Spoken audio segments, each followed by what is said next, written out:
Hello everyone and welcome back to my channel. My name is Ajua. So I know if you are on TikTok, you are aware of the Chinese-American tariff war and the expose being done by the Chinese manufacturers when it comes to luxury brands.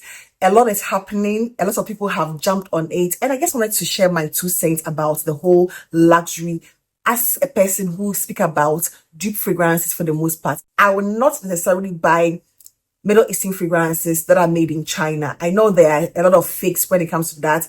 I will not buy that. When it comes to Middle Eastern fragrances, I would rather get my source from the Middle Eastern, countries or Arab countries than a Chinese brand. If a Chinese brand offers me a Latafa fragrance, I'm just not going to trust it as much as they give me a luxury handbag. If they give me something like a Chanel handbag, I'll trust it. But if they give me a Latafa fragrance, I'm not going to trust it. However, the expose has opened up a can of worms, and I just want to share a few things or my few observations with you. First of all, let me get started off with fragrances.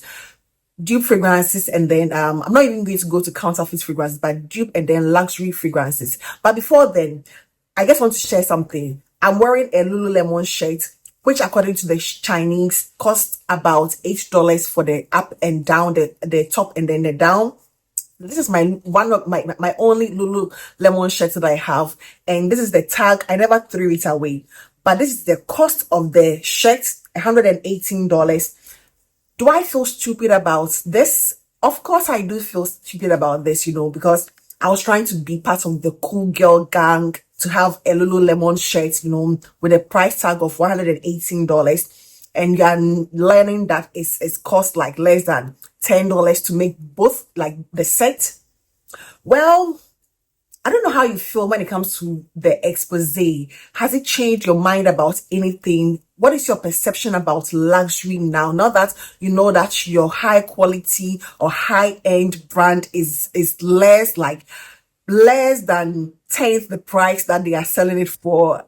For me, I feel stupid about certain things, but I'll let you know how I really feel at the end of the day. This is not to be political or to be disrespectful. If you have your own money and you are entitled to where you shop, how you want to shop, how you want to spend your money. I'm just an average middle income, Ghanaian who likes to spend, I don't like to spend a lot of money on a lot of things if it's not going to bring me any benefits, Even on my YouTube channel, I try to be a little more thoughtful by showcasing a lot of dupe fragrances because I think I can relate to them. A lot of people can relate to dupe fragrances because they are very affordable. But I've seen in the past several people here on Fragrance Facom who would swear on not touching a dupe fragrance, talk like lolly and shit about dupe fragrances, only for those people to just turn around and they are now talking about dupe fragrances. Like, is it because some of the numbers are much higher than the people who want to do other niches, Maybe Middle Eastern brands are, I don't know, but it looks like a lot of people who used to talk trash, about Middle Eastern fragrances and have now jumped on it. And it just begs the question of how genuine they like these fragrances. Is it because they are getting the views because they are Middle Eastern fragrances, or do they genuinely like these fragrances? Because it doesn't make any sense to me when I have watched, let's say, a particular, reviewer talking trash about Middle Eastern fragrances for the longest time. And Middle Eastern fragrances are cheap. They smell cheap. They are too harsh. They are too this. And in the last couple of months, I've seen quite a few Middle Eastern fragrance reviews from this particular person. I'm like, what changed? What actually changed? What happened to the luxury? What happened to the cheapness and the trash nature of Middle Eastern fragrances? And it's really, for me, any time this person reviews or talks about anything Middle Eastern, I don't believe them. I really don't believe them. I guess they are doing it just probably for the sake of doing it or wanting to be part of the whole Middle Eastern thing, which a lot of people have caught on to. So that is just, my 2 cents about that. Hello everyone and welcome back to my channel. My name is Ajua. Let's talk about this Chinese expose, the US-China tariff war. and the fact that the Chinese manufacturing companies are exposing a lot of these luxury brands. I know it's a hot topic now, and I just wanted to give you my 2 cents and what I feel about luxury in general, and related it to fragrances when it comes to dupe, niche, designer fragrances. I know it's like there's this classism, even if you don't want to agree or accept when it comes to any niche.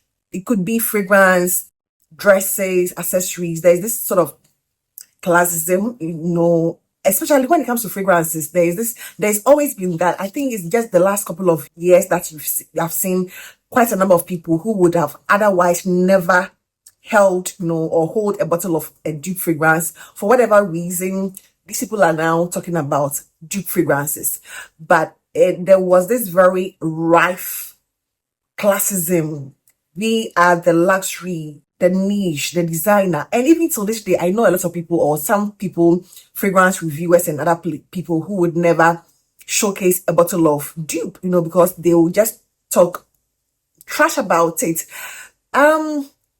So this whole Chinese expose has brought a lot of things to light. Not that a lot of us didn't know. I think a lot of us have been in the know when it comes to these, some of these luxury brands. I'm not going to mention any brand, but some of these luxury brands being manufactured in China for like dead cheap, and then slapping the labels on them and selling it at premium prices. For example, I'm wearing this Lululemon shirt, which I was like, okay, it's girl thing. Every girl, woman is buying Lululemon. So let me just get one. So I have one.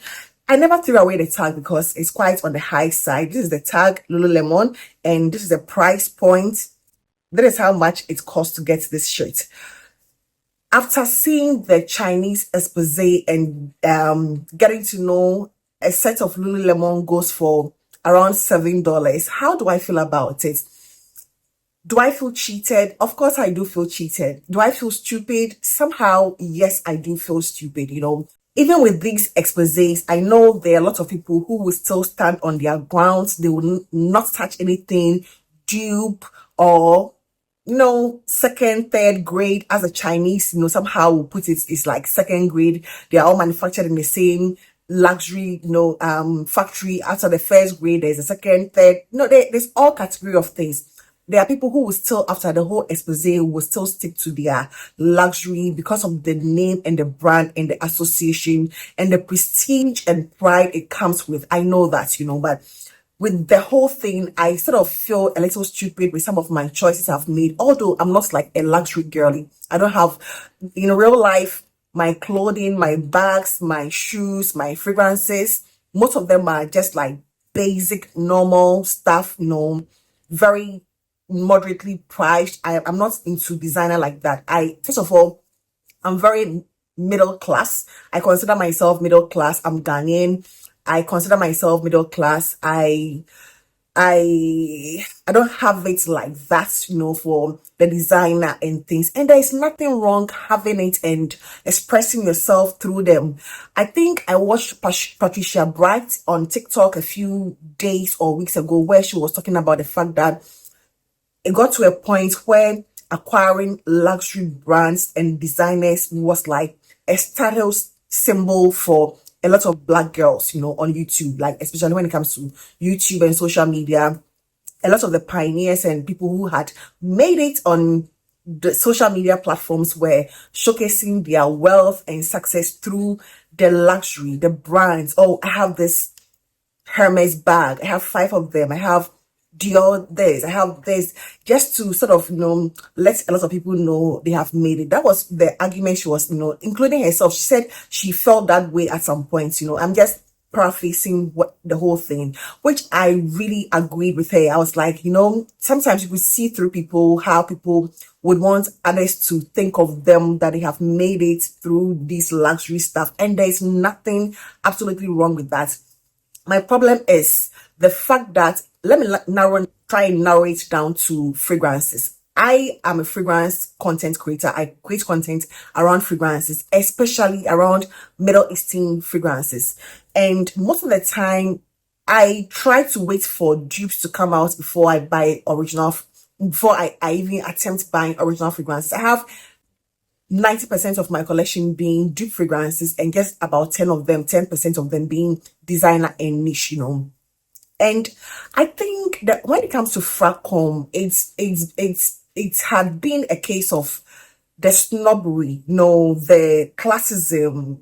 We are the niche girlies, the this, until lately that you see a lot of people getting into that. I know there's this one particular beautiful person that would say the worst about Middle Eastern fragrances. They are the worst, they smell cheap, they are that and that and that, only for this person to come track, back and now talk about Middle Eastern fragrances. And like, who is deceiving you? I mean, just because you don't like something and you feel a certain way about it, you don't need to degrade it and then hop on it just because Middle Eastern fragrances are doing well in terms of, videos. A lot of people prefer to watch Middle Eastern video related than some others. I know the niche line is there, the luxury line is there where they have their own, class and everything. But for the average person, the Middle Eastern fragrances make sense to them. For example, I bought this fragrance, Blanche Betts, about a year and a half ago, almost a year and a half ago. And then her Confessions from Latafa came out and I got this.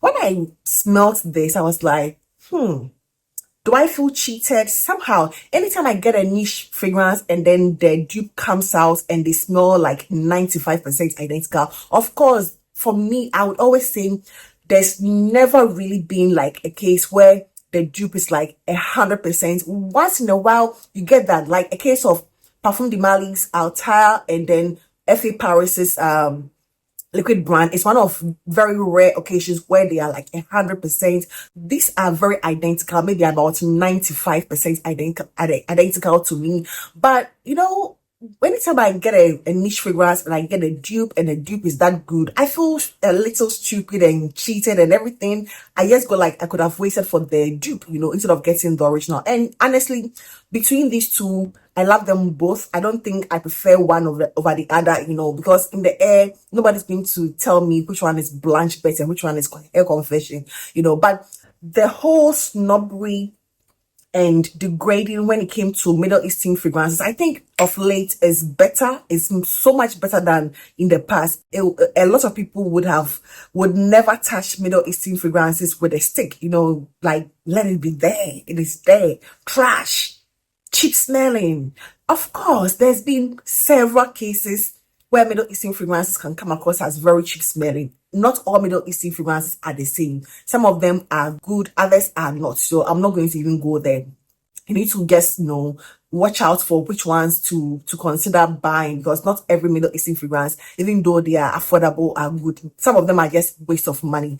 But the whole idea of luxury against dupe, where people feel you are superior when you have luxury, and with the expose coming out that these luxury, especially the handbags and stuff, are being made by the same factories, or they are made in China, and then the high-end labels just slap their labels on them. How do you feel about it? Let me know in the comment section. How do you feel about it? I know when it comes to fragrances are a different thing altogether. They are not done in China. If I would never buy any dupe fragrance made in China, that is the truth, because I know Middle Eastern fragrances are made from the Middle East. That is where you get the good sources, But if you tell me to buy Middle Eastern fragrances from China, that is a no. That is like a counterfeit, But these ones are dupes, which they're not counterfeits. I don't know if it makes sense. There is a difference between counterfeits and dupes, but in my opinion, the counterfeits are going to give you the exact same bottles and what's the same as the original one, whereas the dupes are going to give you a different bottle, different note structure, and all those things.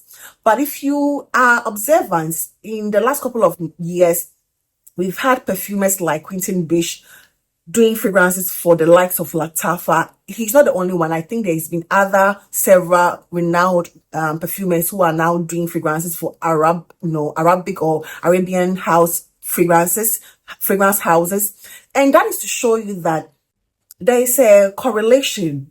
They are not that bad. Arabian fragrances are not that bad. They are getting renowned world-class perfumers collaborating with these so-called lesser or inferior or cheap, brands, and they are working. And you see, same people who would talk down on these Latifahs and the rest. But when Quentin Beach do a collaboration with these same houses, or a renowned perfumer do, collaborate with them, they jump on that perfume. It's I don't know. It just that doesn't make sense to me. I know the whole classism. We are here, you are there. It's there, and I don't fault anyone for that. I think it is just a mind thing that a lot of people would not subject themselves to being seen as lower class because of the name they are trying to make for themselves. So they would rather associate with themselves with a brand that gives them that sort of elevation than associate themselves with something that they feel is going to tarnish their image, which I perfectly respect. I am for Middle Eastern fragrances. I do niche and designer fragrances every now and then, but for the most part, anytime I get a niche fragrance and then I smell a dupe of it, which is like almost 100% identical, it makes me feel a little stupid, and the expose is like one of the best things to happen on TikTok. I enjoy these exposés, where to get direct sources and all those things. I enjoy it, and I think it leaves, it opens this can of worms where it leaves everybody thinking, am I really getting my money's worth with the so-called luxury? I also still believe there's luxury. I know everything is not manufactured in China. I still believe there are things that are manufactured elsewhere, not necessarily China, which has, the huge or, the huge price tag, and it is worth it. Definitely, there are going to be some, luxury brands that are based in the US and Canada and Europe, somewhere Europe, and manufacturing with the quality materials, and then meriting the price tag that they actually offer out there. I'm not here to make any feel bad about their choices as to if they want to spend their money on luxury. That is their choice. If I had the money, or if a luxury brand reach out to me and say, okay, I'm going to send you 10 niche fragrances, I don't think I'm going to say no to them. I'm going to receive it just because it has that tag or that brand name, and everybody, or a lot of people psychologically are tuned to the fact that niche is equal to quality, and then dupe is equal to inferior. And so it just a kind of worm that this Chinese expose has opened, and I just want us to think about it. Let me know what you think in the comment section. For me, I don't think I'm not against luxury. If it is good, why not? Because sometimes luxury can last you decades. You pass it on to your children, your grandchildren are going to get all those things. So I understand the whole idea of luxury and being able to generate wealth for you, or having value at the end of the day or after centuries. I understand that whole concept, but to me, with the expose, I'm actually rethinking how luxurious is the luxury that we are, dying for. And that is going to be it for today. And I hope this video found you well. So please do not forget to give this video a thumbs up, and I would like to know what you think about in the comment section. See you next time. Bye bye.